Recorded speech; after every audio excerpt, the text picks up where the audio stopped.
My name is Abram, 32 years old, and I have always been the black sheep in a family that values conformity above all else. For years, I convinced myself that my mother's cold shoulder was just her way of showing tough love. But that night at my sister's rehearsal dinner, when I stood plateless while everyone else ate, the truth couldn't be denied anymore. Before I tell you how I went from hopeful brother to disinherited family member in one dinner, let me know where you're watching from and hit that like and subscribe button. The ending of this story might teach you something about standing up for yourself. Growing up in the affluent neighborhood of Westchester County, New York, our family name carried weight. The Mitchell family was known for its successful investment firm, now in its third generation. I was the second child, born 4 years after my sister Cassandra. From my earliest memories, it was clear our mother, Rebecca, had different standards for us. Where Cassandra received praise for A, B+, I received silence for an A-. Where she got comfort for skinned knees, I got lectures about being more careful. My father, Walter, was different. Quieter, more reserved, but with occasional moments of warmth that I clung to. He would slip into my room late at night after work trips, bringing small architecture models from cities he visited, knowing my fascination with buildings even as a child. Your eyes light up when you see these, he once said in a way I never see at family gatherings. Yet he never confronted my mother about her treatment of me, retreating to his study whenever tension rose. Our house was immaculate. A colonial-style mansion with 6 bedrooms, a swimming pool, and a carefully manicured garden that hosted summer parties for the local elite. But the perfection was superficial. Inside those walls, I learned early that I somehow didn't measure up to the Mitchell standard. Abram lacks the natural business instinct my mother would tell guests, even as I sat within earshot. Cassandra, though she has her grandfather's mind for investments. By 13, I had learned to eat quickly and excuse myself from family dinners. School became my refuge. I threw myself into academics and found freedom in the architecture club when I was accepted to Cornell's architecture program, instead of following the expected path to Wharton for business. Like my father, grandfather, and sister before me, my mother didn't speak to me for 3 months. You're throwing away generations of legacy, she said when she finally addressed my choice. Your grandfather would be so disappointed. Despite this, I excelled at Cornell, graduated with honors, and secured a position at a prestigious firm in Manhattan. By 30, I had led the design of 2 award-winning commercial buildings and started my own boutique firm. Trade magazines featured my work. Clients sought me out specifically. None of this impressed my mother. At family gatherings, my accomplishments went unacknowledged, while Cassandra's promotion to junior partner at Mitchell Investments was celebrated with champagne and catered dinners. I made periodic attempts to bridge the gap. I sent my mother tickets to my first building's opening gala. She sent them back with a note claiming a prior commitment. I called monthly, conversations that rarely lasted more than 5 minutes. I sent thoughtful birthday and Christmas gifts, receiving only formal thank you cards in return, likely written by her assistant. When Cassandra called to announce her engagement to Tyler Wellington, son of another prominent family in finance, I congratulated her sincerely. We had maintained a cordial, if distant, relationship. She wasn't unkind, just caught in our mother's orbit, careful not to defy the family hierarchy. The wedding's going to be huge, she told me, excitement in her voice. Tyler's family knows everyone. Mom's already talked to planners at the plaza. Sounds perfect for you, Cass, I said, genuinely happy for her. Let me know how I can help. There was a pause on the line. Actually, about that, the budget is getting out of hand. Mom and Dad are covering most of it, but with a guest list over 300 people now, I understood immediately I'd be happy to contribute. Cass Just let me know what would help.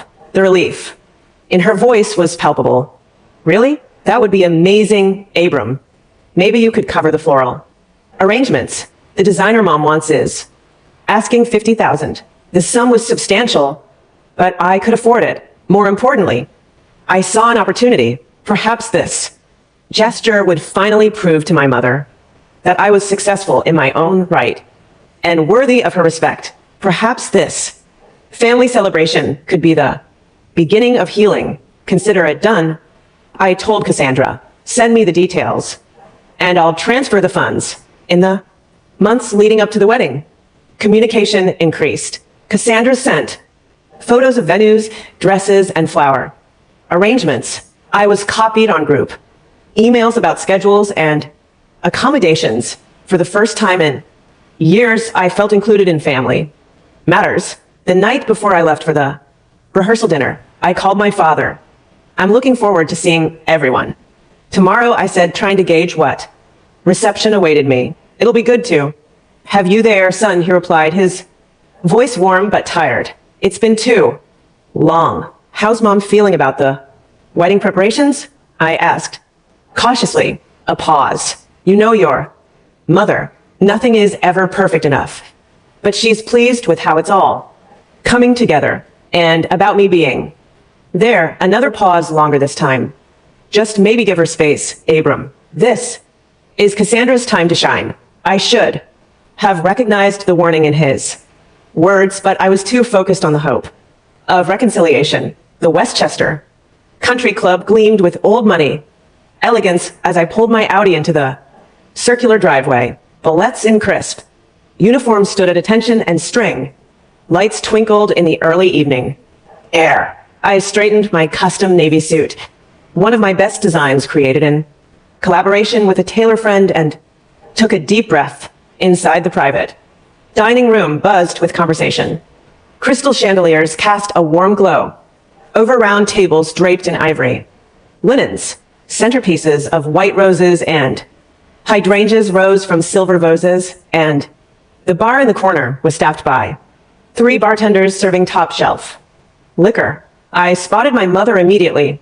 At 63, Rebecca Mitchell still commanded attention. Her silver hair was styled in an immaculate bob, her posture perfect, as she greeted guests in a designer dress that probably cost more than most people's monthly rent. She laughed and touched arms with the Wellington family, Tyler's parents, grandparents, and various aunts and uncles who had flown in for the occasion. Before approaching her, I circled the room saying hello to distant relatives I hadn't seen in years. Abram, my goodness, you've grown up. My father's cousin, Patricia, exclaimed, what are you doing these days, still drawing buildings? Her tone was pleasant but dismissive.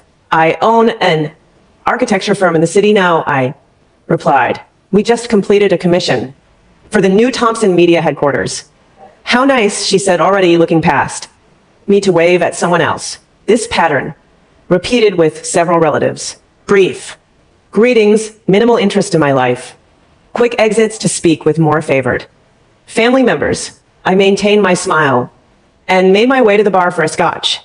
As I waited for my drink, I finally caught sight of Cassandra. She looked radiant in a white cocktail dress. Her dark hair, so like our mother's before, the gray falling in soft waves. When she saw me, her face brightened. Genuinely, Abram, you made it. She embraced me warmly, pulling back to look at me. You look great. City life must be treating you well. You're the one who looks amazing, I told her. Happiness suits you. Come meet Tyler's family. Properly, she said, linking her arm through mine. His parents are eager to meet all the Mitchells. Tyler Wellington was tall and athletic with an easy smile that seemed sincere. His handshake was firm. Cassandra talks about you all the time, he said. Says you're the creative genius in the family.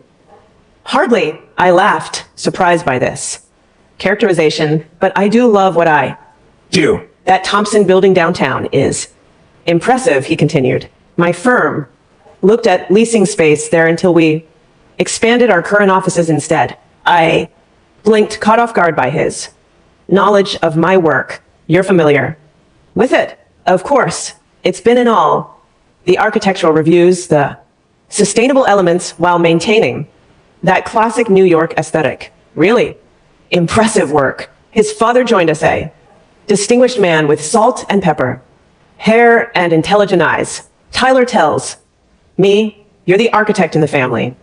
Always admired people who can create something from nothing. We just move money around. He laughed good-naturedly. For a few minutes, we discussed the current commercial reel, estate trends in Manhattan. The conversation flowed easily until I felt a presence behind me. Rebecca there. You are Mr. Wellington, said, looking over my shoulder. Your son was just educating us about the Manhattan skyline. I turned to face my mother, offering a smile. Hello, Mom. Her eyes moved over me critically before she nodded slightly. Abram, I see you found the bar already. She turned to the Wellingtons. Thomas, Margaret, have you seen the terrace? The view of the Gulf. Of course, at sunset is spectacular. And just like that, I was dismissed as she led them away. The dinner bell rang shortly after, and guests began finding their assigned seats. I scanned the place cards looking for my name, eventually finding it at a table far from the main family section, seated with distant cousins and friends of the Wellingtons I'd never met. As I took my seat, I overheard one of Tyler's aunts whispering to her husband. I thought the brother wasn't coming. Rebecca told Margaret he was estranged or something. Last minute addition, I guess. Her husband replied with a shrug. The waiters began serving the first course, a delicate lobster bisque with truffle oil to everyone at my table. Then they moved to the next table and the next. I waited, assuming they were working their way around the room. But as the last table was served, my place setting remained empty. I caught the eye of a waiter passing with water refills.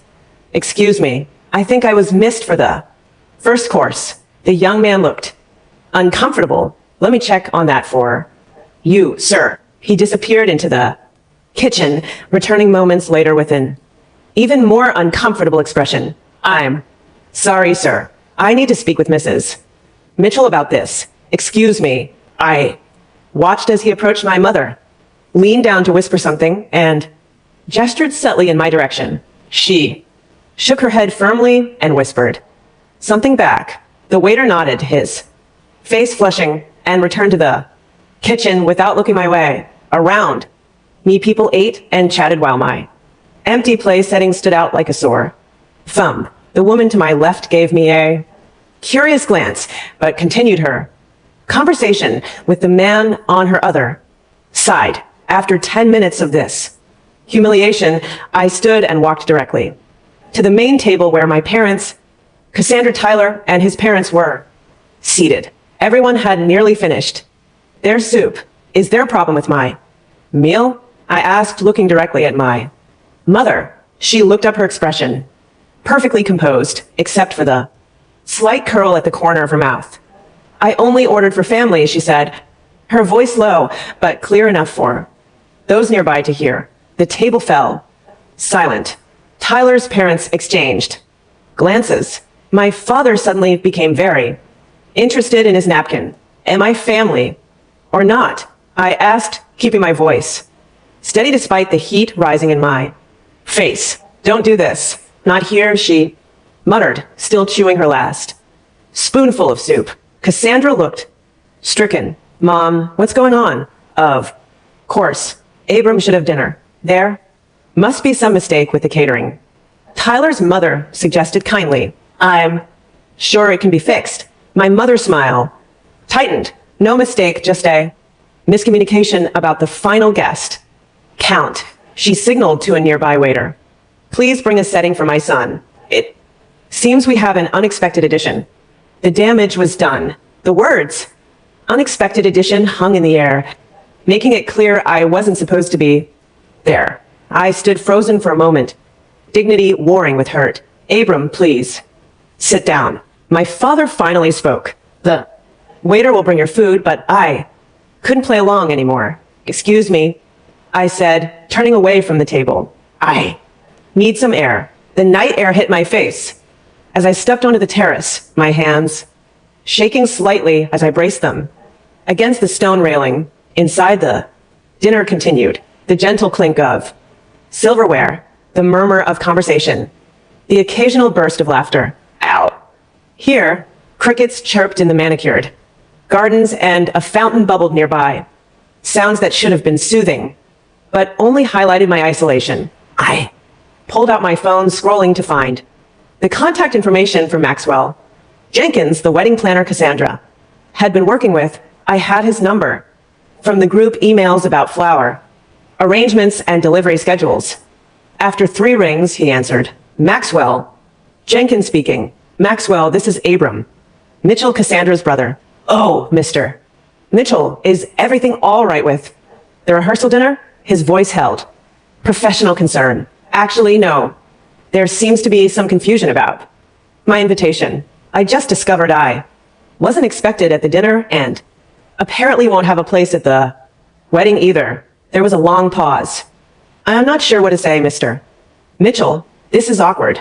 Just tell me.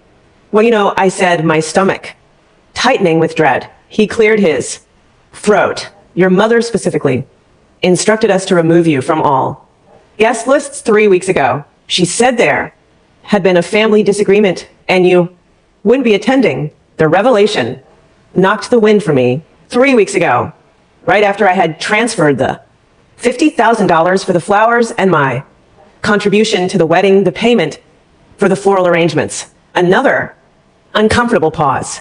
I was told that was still being provided as a gift, regardless of attendance. The contract specified non-refundable deposits and everything has been ordered and scheduled for delivery. So my family can let my invitation, but my $50K deposit stays, I said flatly. I'm very sorry, Mr. Mitchell. I assumed this was all agreed upon within the family. I thanked him for his honesty and ended the call, the pieces falling into place with sickening clarity. My inclusion in wedding emails, my sisters increased communication. It had all been to secure my financial contribution, not to mend family ties. The door to the terrace opened behind me. I turned to see Cassandra, her expression a mixture of concern and guilt. Abram, are you okay? Mom said there was a misunderstanding with the caterer, but they're bringing your dinner now. I studied my sister's face, searching for signs of complicity. Did you know I wasn't supposed to be here tonight, Cass? Did you know Mom removed me from the guest list? Her eyes widened, then darted away. She said, you might be too busy with work to attend all the events, so we shouldn't count on you for everything. But you made sure I knew about the $50,000 flowers, right?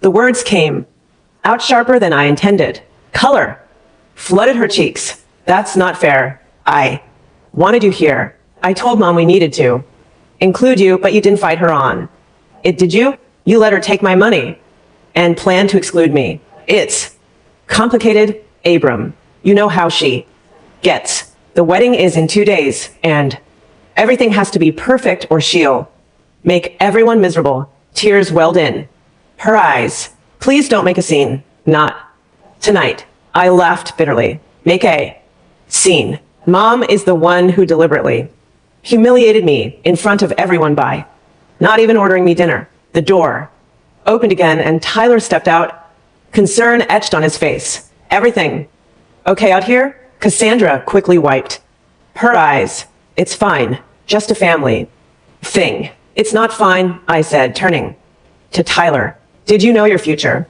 mother-in-law uninvited me from your wedding after taking my money for the flowers? Tyler's expression shifted from concern to shock. What? No, that's not possible. Cassandra and I approved the final guest list together. I looked back at my sister, whose face now showed guilt and fear in equal measure. Mom made some last-minute changes. She admitted quietly. She said she would handle it. Tyler's jaw tightened, and You didn't tell me, Cassandra, we talked about this. Your mother doesn't get to control everything. Inside, I could see movement through the windows. The main course was being served. My mother sat regally at the center table holding court as if nothing was amiss. 32 years of dismissal and disrespect crystallized.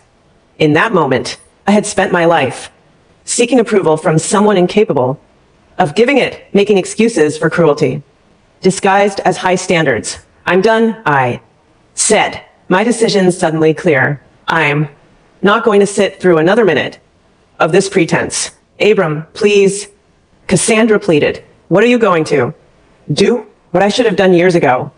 Stop accepting scraps of affection and recognize that mom will never see me as good enough. I walked past them back into the dining room where conversations hushed momentarily as people noticed my return. My mother's eyes tracked me, narrowing with suspicion as I approached the small podium where the best man had given his toast earlier. Excuse me, everyone, I said, my voice carrying across the room. I apologize for the interruption, but I have an announcement to make. The room fell silent, all eyes turning toward me. My mother's face tightened with fury while my father looked resigned. Cassandra and Tyler hurried back inside, stopping just inside the doorway. First, I want to congratulate my sister Cassandra and her fiancé Tyler on their upcoming wedding.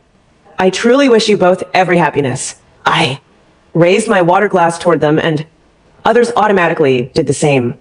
However, I've just discovered something that I feel should be addressed. 3 weeks ago, after I contributed $50,000 to this wedding for the floral arrangements, my mother removed me from the guest list without my knowledge. Murmurs rippled through the room.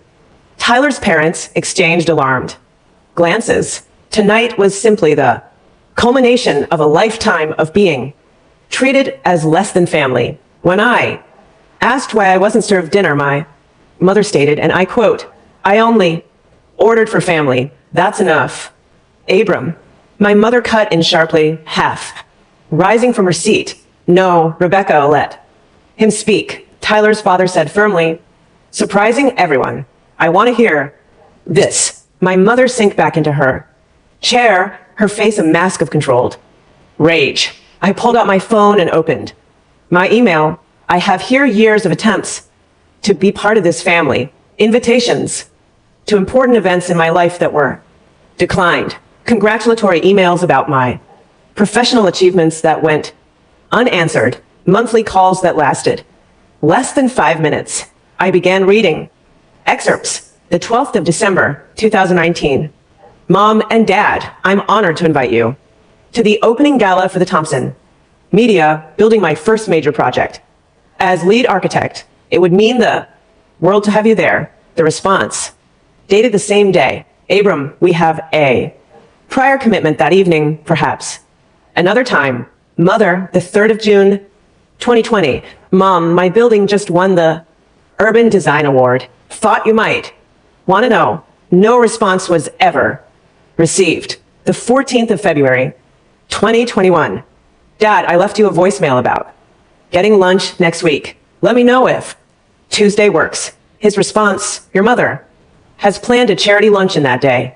Another time, I looked up from my phone to see uncomfortable expressions throughout the room. Cassandra was openly crying. Now, Tyler's arm around her shoulders. I've spent my life trying to earn a place in this family, believing that if I was successful enough, accomplished enough, generous enough, I would finally be accepted. Tonight has shown me the futility of that hope. I put my phone away and straightened my shoulders. So I'll make this simple. I won't be attending the wedding. My gift of the floral arrangement stands. Consider it my final attempt at being a good brother and son, but I will no longer subject myself to this treatment. I turn to face the Wellington family directly. I apologize that you've been drawn into this family drama. Please know that this reflects only on the dynamics of the Mitchell family, not on Cassandra and Tyler's relationship, which I believe is genuine and loving. As I stepped away from the podium, Tyler moved forward, his expression resolute. Actually, I have something to say, too, he announced, his voice steady. Mr. and Mrs. Mitchell, I respect you as Cassandra's parents, but what I've witnessed tonight is unacceptable. Abram is not only Cassandra's brother, he's an accomplished professional who deserves basic respect. My mother's face had gone from rage to shock. This was clearly not the response she had expected from her future son-in-law, Tyler. She began her voice. Honey, sweet, you don't understand our family history. I understand enough, he replied firmly. And I need to be clear, if Abram isn't welcome at our wedding, then perhaps we need to reconsider having the wedding at all. The room erupted in whispers. Cassandra moved to Tyler's side, taking his hand in a show of solidarity that sent a clear message. Now, let's all calm down. My father finally spoke up, his voice faltering. This is a celebration. Let's not ruin it with old grievances. Old grievances, I echoed. Dad, this happened tonight. It's happening right now. I turned and walked toward the exit, dignity intact, but heartbreaking all over again. As I reached the door, I heard Tyler's mother's clear voice. Rebecca, I think we need to have a serious conversation about Saturday. The hallway outside the dining room was mercifully empty. As I leaned against the wall, suddenly exhausted, part of me wanted to keep walking to my car, back to my apartment in the city, away from the decades of rejection. But something held me in place, perhaps the lingering hope that this confrontation might finally force change. The door opened, and Tyler's father, Thomas, emerged, his expression grave but determined. Abram, would you join us back inside? There are some things that need to be addressed as a family. I hesitated. With all due respect, Mr. Wellington, I've said what I needed to say. I understand, but I think you'll want to hear this. He held the door open, waiting. Against my better judgment, I followed him back into the dining room. The atmosphere had completely transformed. The elegant celebration had given way to tense silence. Many guests looked uncomfortable, some whispering behind their hands. At the main table, my mother sat rigidly, her perfect posture now seeming brittle rather than regal. My father looked deflated, smaller. Somehow, Cassandra and Tyler stood together, their hands still linked. Tyler's mother, Margaret, sat beside my mother, her expression coolly professional, the face of someone used to difficult negotiations. Thomas guided me to an empty chair that had been added to the main table, directly across from my mother. As I sat, I noticed my place now had a full dinner setting and a plate of food, though I had no appetite. Rebecca, Margaret began, her voice calm but firm. As parents of the groom, Thomas and I feel we need to address what's happened tonight. My mother's smile was tight, a simple misunderstanding blown out of proportion. Abram has always been sensitive. What I witnessed wasn't a misunderstanding, Thomas said. It was deliberate exclusion of your son, followed by an attempt to dismiss his legitimate concerns. Our families are about to be joined, Margaret continued. We need to be clear about our values. In our family, we don't treat people this way, especially not our children. Tyler cleared his throat. Cassandra and I have talked, and we want Abram at our wedding. Not just present, but included as family. Should be. My sister nodded, finally, finding her voice. Mom, what you did tonight was cruel, and it's not the first time. I've watched how you treat Abram for years, and I've been too afraid to say anything. Afraid? Our mother scoffed. Of what exactly? Of becoming the target instead, Cassandra said quietly. Of losing your approval. Of being treated the way you treat him. The truth of her words hung in the air. For the first time, I saw my sister not as my mother's ally, but as another victim of her manipulation. One who had found a different coping strategy than mine. I have only ever wanted what's best for this family. My mother insisted, looking around for support. Everything I've done has been to uphold the Mitchell name by taking my money for the wedding while planning to exclude me. I asked, unable to keep the hurt from my voice. How does that uphold anything except your own control? The flowers were your gift to your sister, she snapped. Your attendance is a separate matter. Entirely. Rebecca, my father finally spoke, his voice uncharacteristically firm. This has gone too far. She turned to him, surprised by his intervention. Walter, stay out of this number. The single word seemed to cost him enormous effort. I've stayed out of it for too long. What you did tonight was wrong. What you've done to Abram for years has been wrong. The room was utterly silent. Now, everyone witnessing a family imploding in real time. You all think I'm the villain, my mother said, her voice trembling slightly, whether with rage or emotion. I couldn't tell, but I've only ever pushed for excellence. Abram chose to reject our family legacy, to go his own way against generations of tradition. I chose a different career. I corrected her, not a different family. You're the one who made that choice. Thomas Wellington cleared his throat. I think we need to establish some parameters for moving forward. The wedding is in 2 days. Decisions need to be made tonight. There's nothing to decide, my mother insisted. The arrangements are final. Actually, Tyler said they're not. Cassandra and I are prepared to postpone the wedding if necessary. This sent another shockwave through the room. My mother's composure finally cracked. You can't be serious. Everything is paid for, guests are arriving from across the country. Then I suggest we find a solution, Margaret said calmly, one that includes Abram as a welcomed and respected member of the family. I looked at my sister, seeing real remorse in her eyes. I'm sorry, Abram. I should have stood up for you. Years ago, something shifted inside me, a loosening of an old tight knot. For the first time, I felt truly seen by a member of my family. What do you want, Cassandra? I asked gently. It's your wedding. She took a deep breath. I want my brother there, not just as a guest, but standing beside me. In fact, she looked at Tyler, who nodded encouragingly. I'd like you to be my man of honor, Abram, not just a groomsman or guest. My mother made a choke sound. That's not traditional. The maid of honor is supposed to be, it's our wedding, Tyler interrupted firmly. And we decide who stands where. I was stunned by the offer. Are you sure? More sure than I've ever been about anything in this family, Cassandra said, a new strength in her voice. It's time to break some unhealthy patterns. My father reached across the table and for the first time in years placed his hand over mine. I think it's a wonderful idea, long overdue. The tide had turned. Even my mother could feel it.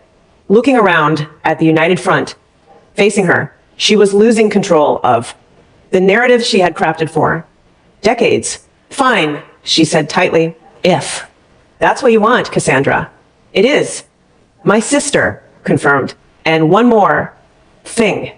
Abram's invitation wasn't the only one you changed without telling us. Well, need the original guest list restored. My mother's eyes widened slightly. Apparently, Cassandra knew about other manipulations I wasn't even aware of. Thomas raised his glass. Then, I believe we have a resolution to family in all its complicated forms. Others around the room cautiously raised their glasses, the tension slowly dissipating. As conversations resumed, the crisis had passed, but the dynamics had fundamentally shifted. As dinner continued, Tyler leaned over to me. For what it's worth, I've been following your career for years. Your work on sustainable urban design is revolutionary. I'm honored to have you as a brother-in-law. For the first time that evening, I felt a genuine smile form. Thank you. That means more than you know. Across the table, my mother maintained her composure, but I could see the calculations happening behind Her eyes. She had lost this battle, but I knew her well enough to know she wouldn't surrender the war easily. Still, something profound had changed. I was no longer standing alone. After the rehearsal dinner finally ended, I retreated to my hotel room, emotionally drained, but strangely peaceful. The confrontation I had avoided for decades had finally happened, and while painful, it had been oddly freeing. I loosened my tie and poured myself a drink from the minibar, replaying the evening's events. In my mind, my phone buzzed with a text from Cassandra. Can we talk? Tyler and I are in the lobby. I hesitated only briefly before responding. Room 712.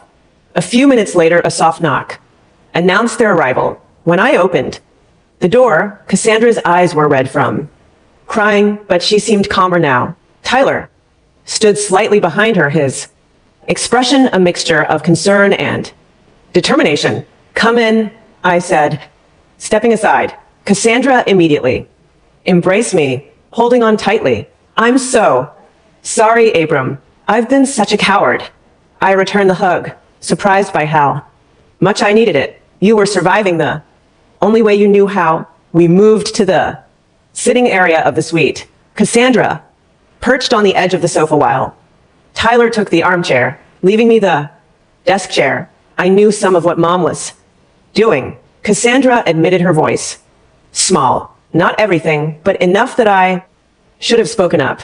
Why didn't you? I asked, not accusingly, but genuinely curious. She twisted her engagement ring nervously. At first, when we were kids, I didn't understand it. By the time I realized how unfairly she treated you, I was terrified of losing her approval. Being the favorite comes with its own prison. Abram, one wrong move, and I could have been in your position. She's been manipulating both of us, just in different ways. I realized aloud. Tyler leaned forward. When Cassandra and I started dating seriously, she would sometimes share stories about growing up. I noticed she always got quiet when talking about you, like there was something she wasn't saying. I told him everything last year. Cassandra continued about how Mom would praise me to tear you down, how she would rewrite family history to make you the problem, how Dad would never contradict her. And what did you think? I asked Tyler. Honestly, that it sounded like textbook emotional abuse. He replied straightforwardly, my mother worked in family therapy before joining my dad's business. The patterns were clear. I took a long sip of my drink, letting that assessment sink in. Abuse was a word I had never applied to my situation, but hearing it spoken aloud resonated with a truth I had long denied. When you offered to pay for the flowers I should have refused, Cassandra said, tears threatening again.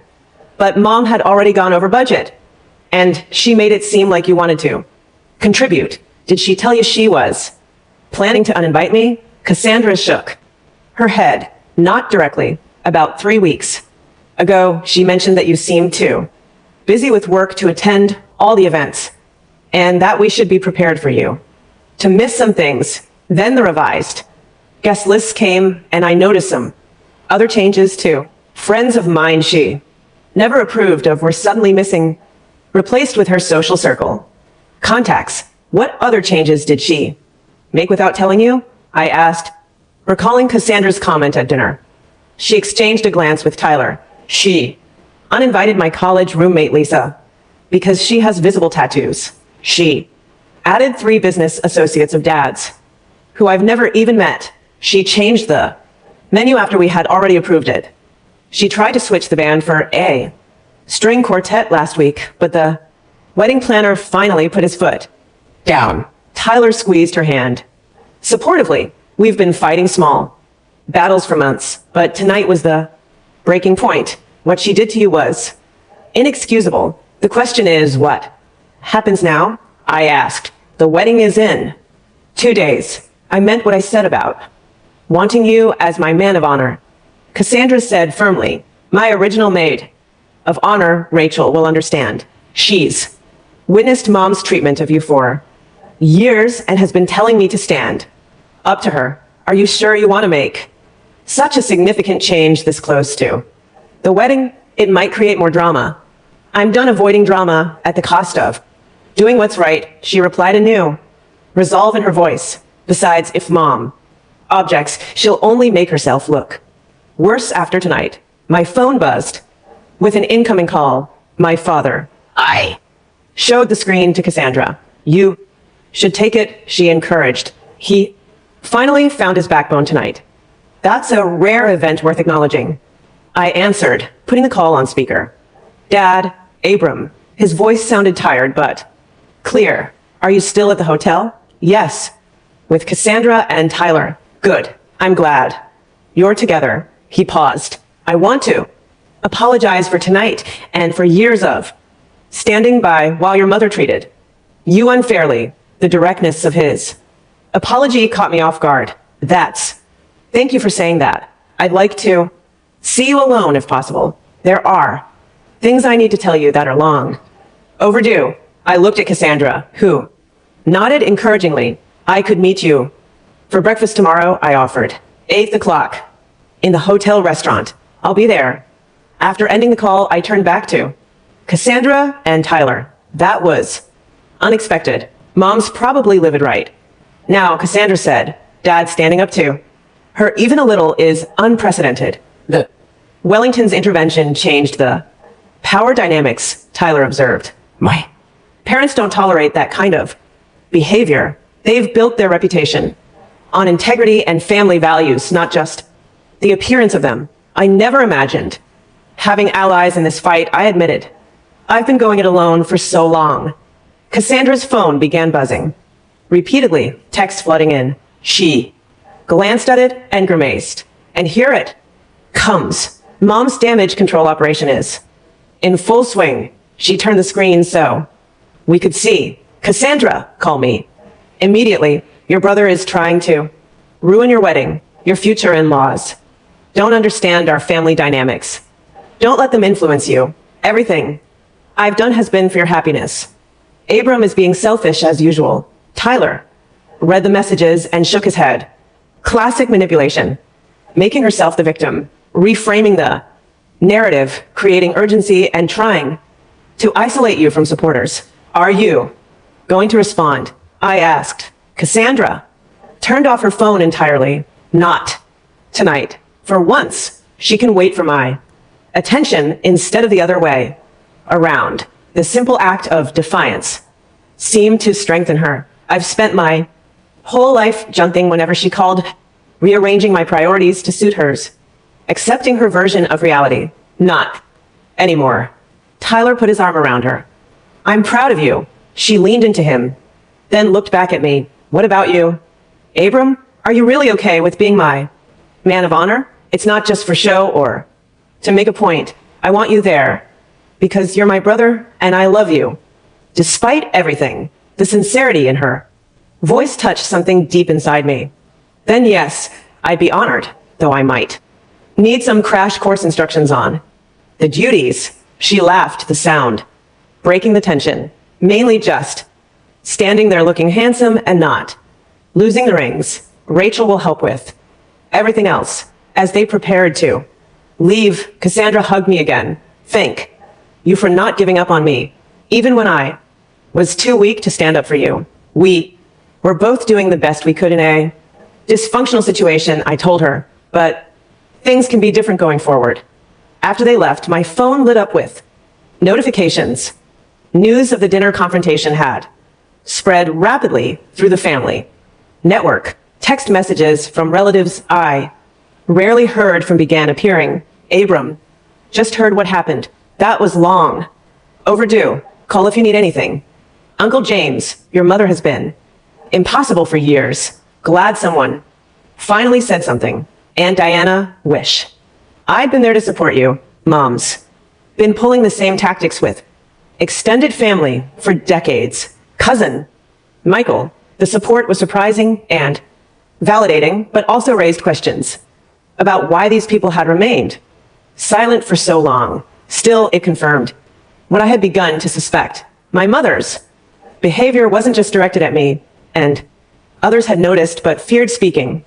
Up, as I prepared for bed, I felt an unusual sense of anticipation about tomorrow's breakfast with my father. For the first time in my adult life, I was approaching a family interaction with hope rather than dread. The morning sun filtered through the hotel room curtains. As I finished knotting my tie, my father had been surprisingly forthcoming at breakfast, revealing decades of manipulation and control I hadn't fully understood. He explained how my mother had gradually isolated him from his own family, used financial leverage to maintain control, and subtly threatened social and professional ruin whenever he considered standing up to her. She convinced me that her way was always best for the family, he had admitted, stirring his coffee absently. And when I did question her treatment of you, she would remind me that her family's connections had built half our client list. Why tell me this now? I had asked, because watching you stand up to her made me realize how much courage I've lacked. He replied, his eyes finally meeting mine directly. And because I don't want to lose my son forever. Now, as I prepared for the wedding, my phone buzzed with a text from Cassandra. Still, good to be my man of honor. Last chance to back out before mom arrives at the venue. I replied immediately, absolutely. See you there. I had barely set down my phone when it rang. My mother. After moments hesitation, I answered, Abram. Her voice was controlled, measured. We need to discuss today's arrangements. Good morning to you too, Mom. She ignored my pointed greeting. This man of honor. Nonsense has gone far enough. You've made your point. Now it's time to think about what's best for Cassandra. I am thinking about what's best for Cassandra, I replied calmly. She specifically asked me to stand beside her today. It's inappropriate, and you know it. You're deliberately disrupting tradition to spite me. This isn't about you, Mom. It's about supporting my sister on her wedding day. She changed tactics, her voice softening slightly. Abram, I know we've had our differences. Perhaps I've been too hard on you at times, but surely we can put that aside and do things properly today. The attempt at reconciliation might have worked in the past, but now I recognized it for what it was, manipulation without genuine remorse. I'm going to be Cassandra's man of honor because that's what she wants. If you truly care about her happiness, you'll accept that. Her tone hardened again. If you insist on this public spectacle, don't expect things to go back to normal afterward. There will be consequences. There always are with you, Mom. The difference is I'm no longer afraid of them. I ended the call and took a deep breath. My hands were steady. No shaking, no anxiety. For once, I felt completely certain about my place and my decisions. A knock at my door revealed Tyler already dressed in his tuxedo, ready for the big day, man of honor. As I'll ever be, I replied, grabbing my jacket. How's Cassandra? Holding up? Strong, he said with evident pride. Your mother tried calling her multiple times this morning, but Cassandra told her she'd only discuss wedding logistics, nothing else. When Rebecca started in about the man of honor situation, Cassandra simply said, that's not up for discussion, and hung up. That couldn't have gone over well. Tyler grinned. Let's just say the wedding planner has been instructed to keep your mother occupied with meaningless decisions about table arrangements to channel her control needs elsewhere. We shared a laugh as we headed down to the car. The drive to the Plaza Hotel was quick. The streets of Manhattan surprisingly clear for a Saturday morning. The historic venue gleamed in the summer sunlight, its elegance undeniable. Inside, wedding preparations were in full swing. Staff hurried about with floral arrangements. My $50,000 contribution on prominent display throughout the grand ballroom. I had to admit they were spectacular. Cascading white orchids, roses, and hydrangeas with subtle greenery accents. Exactly as Cassandra had described. Wanting Maxwell Jenkins, the wedding planner, intercepted us near the entrance, tablet in hand and Bluetooth. Earpiece firmly in place. Mr. Mitchell, Mr. Wellington, perfect timing. We have a slight situation with the seating chart. What kind of situation? Tyler asked. Maxwell lowered his voice. Your mother, Mrs. Mitchell, has been making adjustments. She's moved some guests and rearranged the head table configuration. Specifically, I prompted already. Suspecting the answer, she's removed your place at the head table and created a separate small table nearby for you. Instead, Tyler's expression darkened. Put it back exactly as we approved yesterday and stationed someone at the seating chart to prevent further unauthorized changes, I added. Maxwell nodded briskly. Already done. I've assigned my assistant Javier to guard it. With his life, he gestured toward a young man standing vigilantly beside the display. Where is my mother now? I asked. In the bridal suite with the hair and makeup team. Mr. Mitchell, your father is in the groom's lounge with Mr. Wellington's family. I'll check on Cassandra, I decided. Tyler, can you brief your parents on the situation? They've been great allies. We separated, and I made my way to the bridal suite. Knocking softly on the door, Rachel, Cassandra's original maid of honor and college roommate, answered. She was already dressed in a flowing blue gown, her dark hair elegantly styled. Abram, thank God you're here, she whispered, pulling me into the room. The Ice Queen is on a rampage. The spacious suite was a flurry of activity. Hairstylists and makeup artists worked on the bridesmaids, while a photographer captured candid moments. In the center of it all, Cassandra sat in a white robe, her hair half done, looking tense despite the festive atmosphere. My mother stood near the window, directing a florist on the exact placement of by nurse and chorus.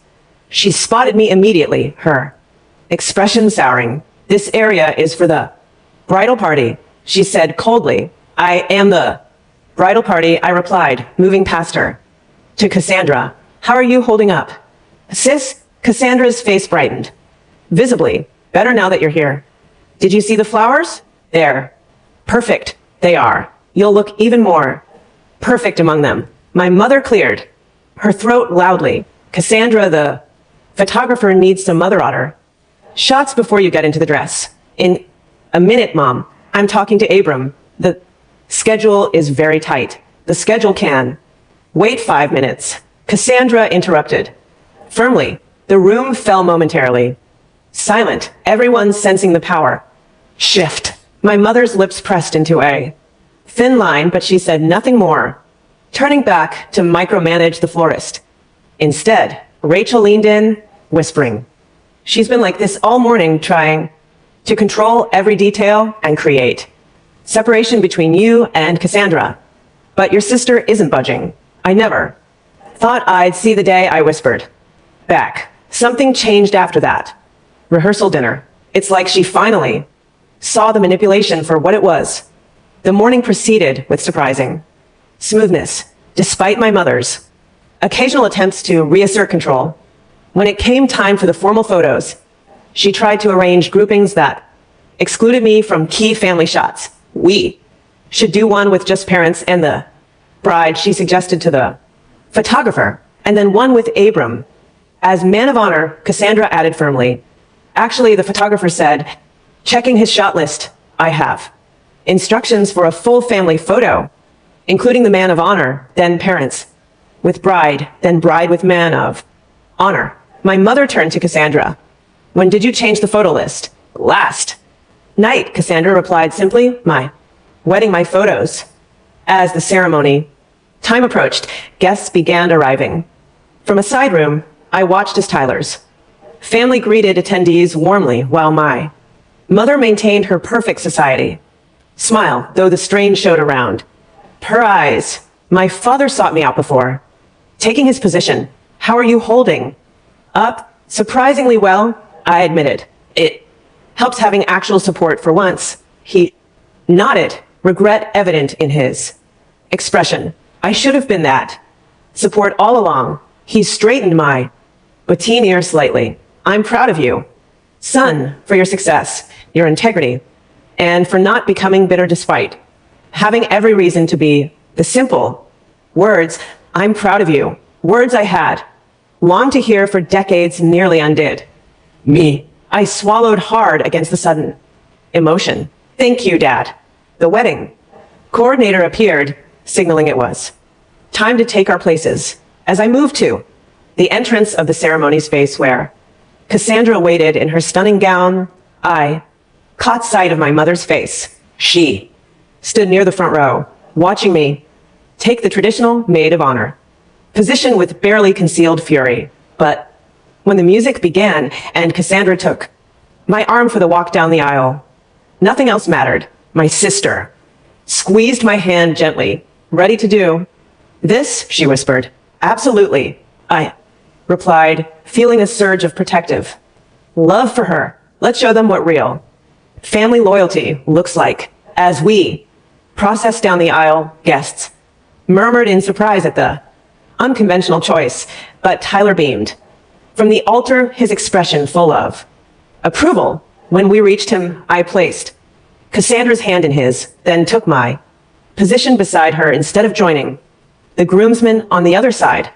Throughout the ceremony, I could feel my mother's glare, but it no longer held power over me. When the officiant asked who supported this union, I spoke the traditional response alongside my parents, my voice clear and confident.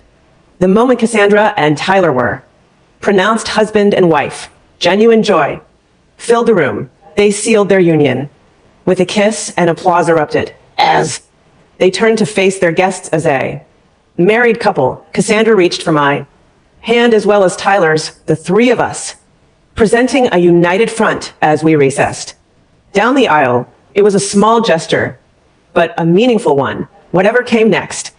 With my mother, I knew I was no longer facing it alone. 6 months after Cassandra and Tyler's wedding, I sat in my office overlooking the Manhattan skyline, reviewing plans for my newest project, a mixed-use development that combined affordable housing with green space and community facilities. My firm had doubled in size, partly due to the publicity from the Thompson building, but also because I was no longer spending energy seeking approval I would never receive. My intercom buzzed. Your sister and brother-in-law are here to see you, Mr. Mitchell. Send them in.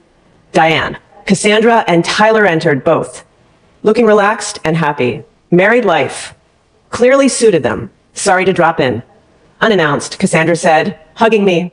We were in the neighborhood and thought we'd kidnap you for lunch. Perfect timing.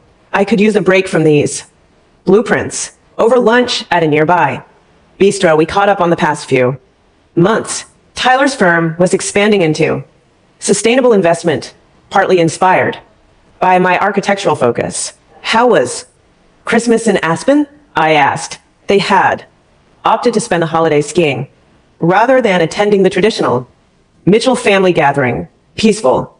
Cassandra sighed contentedly. First holiday season without drama in my entire life. How's Mom taking the continued rebellion?